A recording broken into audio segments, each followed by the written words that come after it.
Hello everyone, and welcome to the Stalwart Initiative.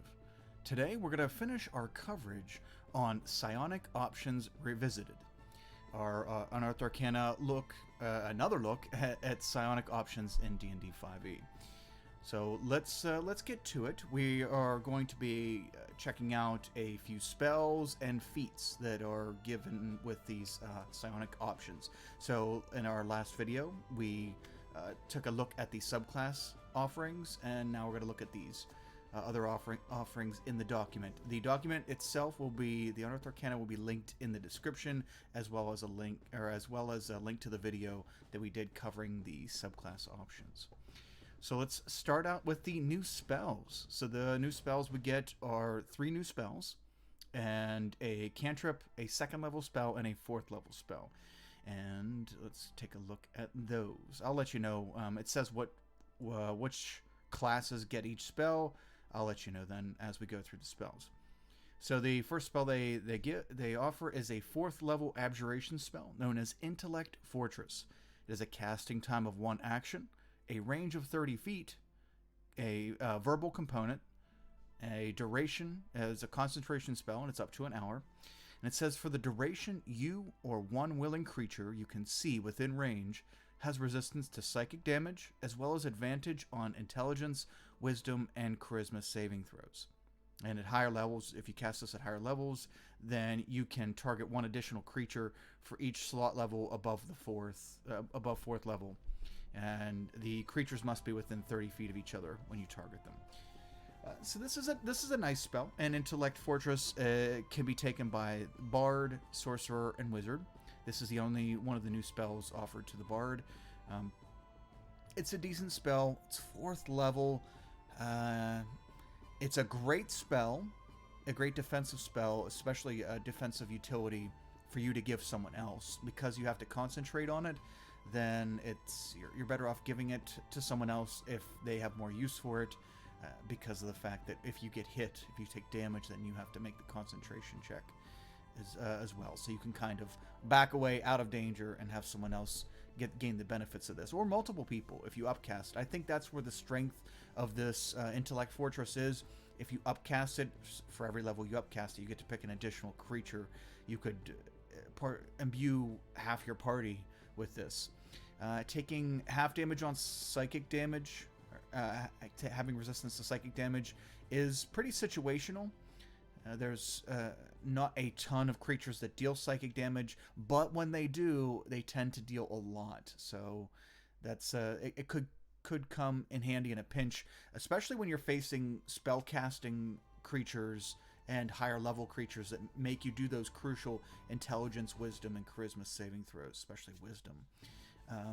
This can be beneficial. It's something to have great in a back pocket. I would say for a bard this would be a good pick, and for a wizard. For a sorcerer, the sorcerer has such a limited spell pool. This would be tough for me to pick as a sorcerer, but it's still a decent 4th level spell. Nice to have in your back pocket. Next up we have Mind Sliver. It is an enchantment cantrip, and it has a casting time of 1 action, range of 60 feet, verbal component, and the duration is 1 round. And this is a cantrip that can be taken by the sorcerer, warlock, or wizard. I was really hoping for the bard to get this, and as we'll go through this, I'll give you my opinions on the cantrip. So you drive a disorienting spike of psychic energy into the mind of 1 creature you can see within range. The target must make an intelligence saving throw. Unless the saving throw is successful, the target takes 1d6 psychic damage, and the first time it makes a saving throw before the end of your next turn, it must roll a d4 and subtract the number rolled from the save. The spell's damage increases by 1d6 when you reach certain levels. 5th level is 2d6, 11th level is 3d6, 17th level is 4d6. So it scales like a normal cantrip. I do like this cantrip. Mind Sliver is a very good cantrip. It's only offered to Sorcerer, Warlock, and Wizard, which all have better damaging cantrip options for sure. The fact that this is psychic damage is good, and I like the effect. So it essentially gives them a mini Bane effect, They have to roll that d4 if they are forced to make a saving throw. And I like this. I really would have liked to seen this from some other classes, mainly Bard and Cleric. I just think it would be cool for certain Cleric subclasses like the Trickery Cleric, the Grave Cleric, stuff like that. I think that it could fit in certain Cleric subclasses, as well as many Bard subclasses. So I really wish the Bard got some love with this Mind Sliver. They don't have much for damage cantrip anyway, so would have loved to see it for them. But I do like Mind Sliver.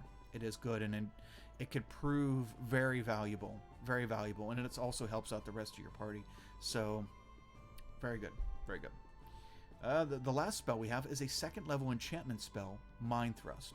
A casting time of 1 action, range of 90 feet, verbal components, and a duration of 1 round. You thrust a lance of psychic disruption into the mind of one creature you can see within range. Tongue today. The target must make an intelligence saving throw. On a failed save, the target takes 3d6 psychic damage, and it can't take a reaction until the end of its next turn. Moreover, on its next turn, it must choose whether it can get a move, an action, or a bonus action. It gets only one of the 3. On a successful save, the target takes half as much damage, and suffers none of the spell's other effects. At higher levels, so when you upcast it to 3rd level or higher, you can target 1 additional creature for each slot level above the 2nd. The creatures must be within 30 feet of each other when you target them. Mind Thrust. This is, in my opinion, a fantastic 2nd level spell. So it does 3d6 damage to a single target, which isn't great on the damage front, but for a 2nd level spell when you have other options. But the effect, it can't take reactions until the end of its next turn, and it also must choose. It's like a mini slow effect. It has to choose a between bonus action, or movement on its next turn. This is a great effect. This is wonderful, wonderful. So it gets 2 effects. It loses its reaction, and it must make a choice on its next turn. This is great. This is fantastic. And the fact that you can target an additional creature each level you upcast it, wow. This is well worth it, and a fantastic 2nd level option. And this can be taken by the Sorcerer and Wizard. I understand the choices there, and I think this is a great spell. Again, I would like to have seen just a little bit more, maybe with the Warlock, and who knows. I know Bards are utility classes, but just hoping for more Bard love. Just me. But I love this spell. So that's a look at the 3 spells offered here in the Psionic Options Revisited. Here are the new feats. There's 5 feats. So, and most things here go in alphabetical order. Considering that these feats are oriented around a particular feat that is at the end of the order, we're going to jump to there. So these are psionic related feats, and all these feats have this, or all of them except for Wild Talent, have these prerequisites. Either you have to have the psionic talent feature, which is a feature in each of the subclasses that we went over in the other video, or you have to have the Wild Talent feat. So if you are not a psionic subclass, you have to have this feat first before the others. That's why we're going to go over the Wild Talent feat first. So you awaken to your psionic potential, which enhances your mind or body. Increase 1 ability score of your choice by 1 to a maximum of 20 to represent this enhancement. You also harbor a wellspring of psionic power within yourself, an energy that ebbs and flows as you channel it in various ways. This power is represented by your psionic talent die, the starting size of which is a d6. Psionic talent options. You can use your psionic talent die in the following ways. So if you watched our other video, if you checked out the subclass options, it pretty much has the same sort of structure. Everything is based off of this psionic talent die that is the psionic, which is the feature given with the subclass options. So this gives you the psionic talent options here. They are different, obviously, because this is just the feat that any class can take.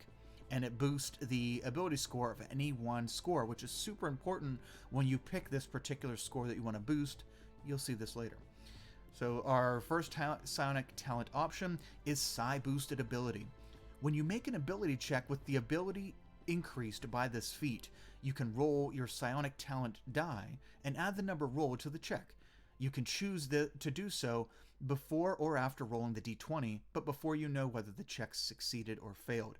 So as I mentioned, it's important which ability score you chose to increase with this feat, because this psi boosted ability is based off of that. So this is pretty interesting and versatile in the fact that you don't have to be a spellcaster, you don't have to be any particular kind of class to get benefit from this. So let's say you're a bard and you decided to add one to your charisma. And anytime you make a charisma check, you can use your psi boosted ability feature to use that on a charisma check, any charisma check. I think this is great. You'll get a lot of mileage out of this. It allows you to use these psionic talent die in different ways. If you're a rogue, but you're not the soul knife rogue from the subclass options, you just want to be a regular rogue, a thief type rogue, or an assassin type rogue, something like that. And you add this to your dexterity. Every dexterity check you make, stealth, sleight of hand, any dexterity check you make, ability check you make, you can add this to that. And since initiative is an ability check, which means you can add your psionic talent die to any initiative roll. You got to be careful because you could flux the how big or how small your psionic talent die gets based on using it more for these other rolls. But I like the versatility. This also opens up things like grappler builds. You can make a psionic boosted grappler build, because anytime you make a grapple check, you can add your psionic talent die to that check. Super cool. And if you're a barbarian on top of that, you can have advantage on the check while you're raging and add the psionic talent die. In addition to that, it's just very versatile for several different classes. And if this makes it to print in a variation like this, then we'll be going over some of those multi-classing options there.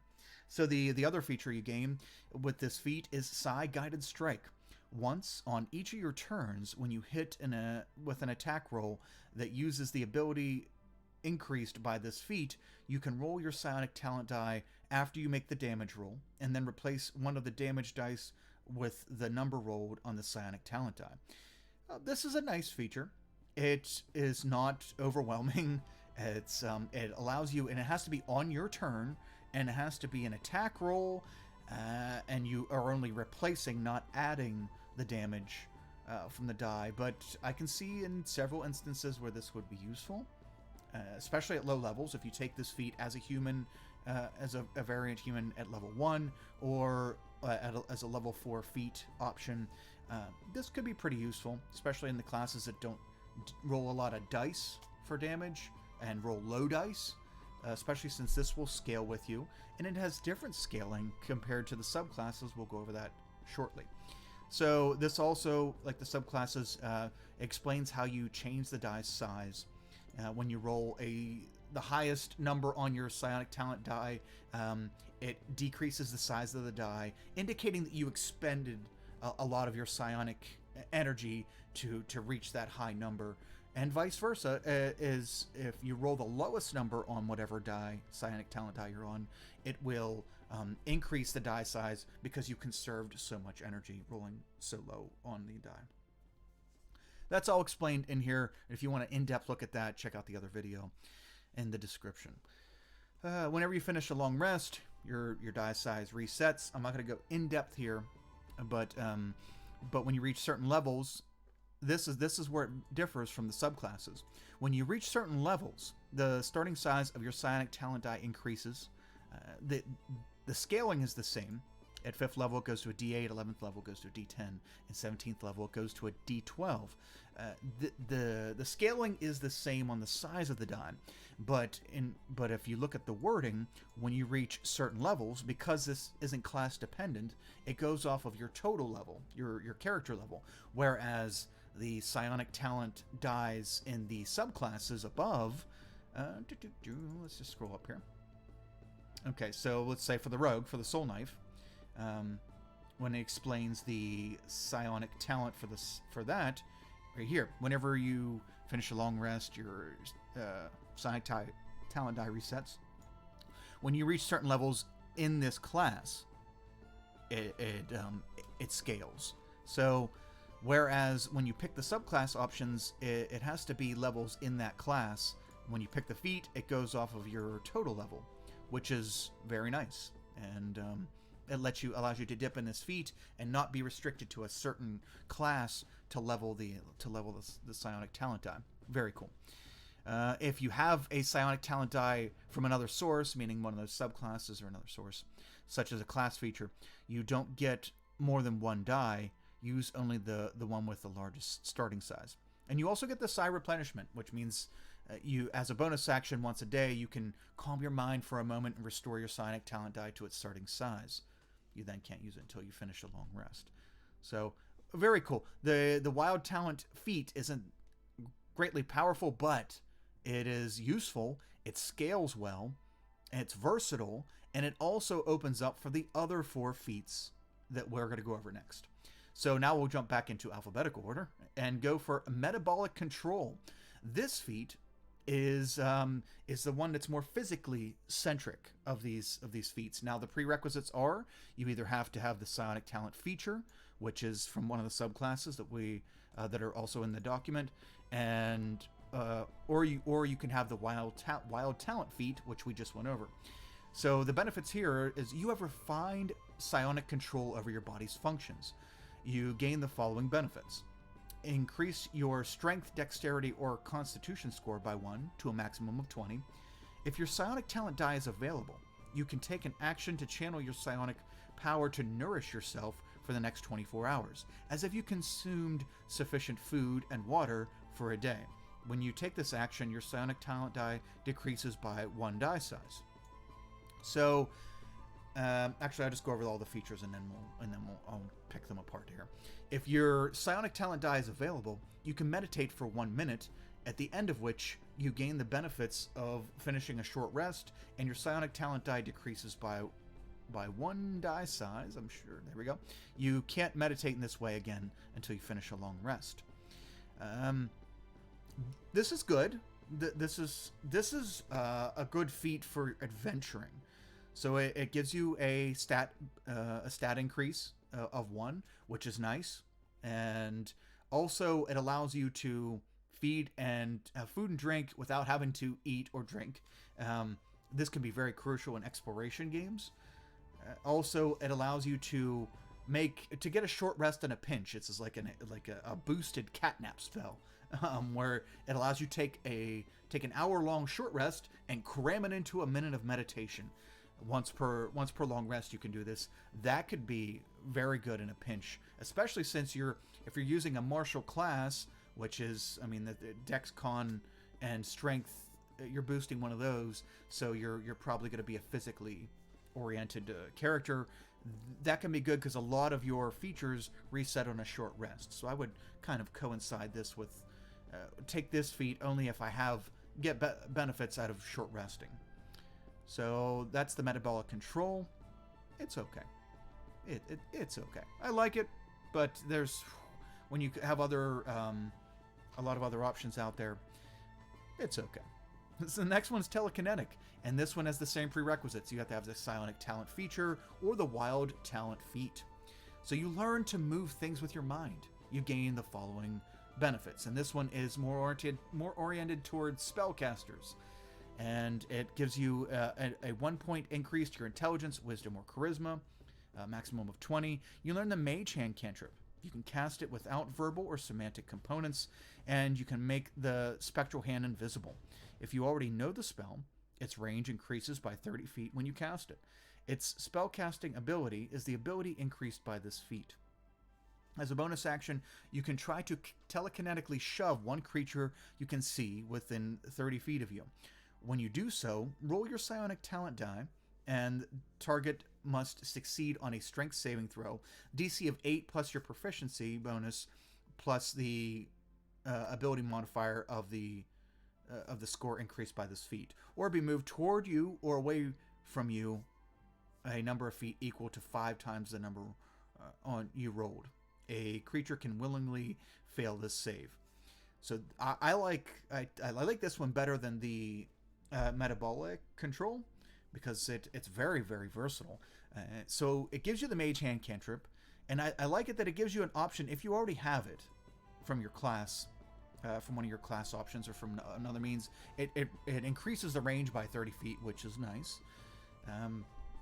And it gives you this spectral invisibility feature on it. So a lot like the Ledger Main, the Mage Hand Ledger Main feature for the Arcane Trickster Rogue. So this could be super useful, the Mage Hand feature, as well as I like this bonus action telekinetically moving people around the battlefield. So this is, as a bonus action, you can just move people. They can willingly do it, or the save is based off your proficiency bonus, so which will scale a little bit differently than an ability score modifier. I'm sorry, it's plus your DC 8 plus your proficiency bonus. So if you get this at level 4, that's 10 plus your ability modifier, which at level 4 you're looking at probably a 2 to 4 on your ability modifier. So 12 to 14 starting out. That's not bad. It will scale depending on the score you picked. So I would really make this the ability score modifier that you choose to increase coincide with your the one for your class, whether it be charisma for a sorcerer or for a bard, etc., etc. So I do like this one. The battlefield control, wow, moving people 5 times the number rolled. That could be 5 feet, that could be 30 feet or 40 feet, or even more as the die scales. So I like this. This could be super useful. And you do it as a bonus action. It doesn't take a spell slot, and as long as you don't roll the highest number on the die, you can only you won't get penalized. You can keep doing this. It's very, very useful. So next up we have the Telepathic feat, and this also requires a psionic talent feature or the wild talent feat. You awaken the ability to mentally connect with others. You gain the following benefits: increase again with the intelligence, wisdom, or charisma. You can speak telepathically to any creature you can see within 30 feet of you. Your telepathic utterances are in a language you know, and the creature understands you only if it knows that language. Your communication doesn't gives the creature the ability to respond to you telepathically. And the last feature is if your psionic talent die is available, you can cast the Detect Thoughts spell, requiring no components. When you start casting the spell, your psionic talent die decreases by 1 die size. Your spellcasting ability for this spell is the ability increased by this feat. This is pretty useful. It's pretty limited though. The telepathy that you actually get, it's 30 feet, which is a nice range. Your utterances are in a language that you know, so it has to be a language that you know, that the person you're communicating, the creature you're communicating with knows, and they can't actually respond to you. It doesn't create a link, so that's pretty limiting. That could there's a lot of instances where you would want more from that and not be able to get it, and that's a feels bad. So I don't know. I'm not that crazy about the limiting factors on that, especially when this takes up a feat slot. But let's take a look at the rest of it. So Detect Thoughts is a great spell. I do enjoy that portion of this feat, being able to use Detect Thoughts without any components, and yeah, I do like the Detect Thoughts feat part of that, but it's very limited on the actual telepathy. So I would probably boost that, make it take away some of the restrictions there and boost it. So the last feat we have is Tower of Iron Will, and this also requires Sonic Talent or Wild Talent feat. Your mind's defenses are formidable. After you or another creature you can see within 30 feet of you fails a saving throw, you can use your reaction to roll your Psionic Talent die and add the number rolled to the saving throw, potentially causing it to succeed. This is useful for everyone, allowing you to help yourself or others with only Yeah, Psionic talent die using your reaction to roll your Psionic talent. Add the number rolled. Yeah, using this to add to saving throws is always useful. Always. So, yeah, that's a decent feat. I think that's pretty balanced there, and it can be used by anybody. So versatile, nice feat. And again, you have to have the wild talent feat to even get that, or the psionic talent feature. So that's it. That's all the spells and feats. Thank you so much for joining me, everyone. Appreciate it. Let me know what you think down in the comments. And looks like we have another Unearthed Arcana coming up. So new video coming out this week. And yeah. Until next time, everyone have a wonderful day, and catch you later. See ya.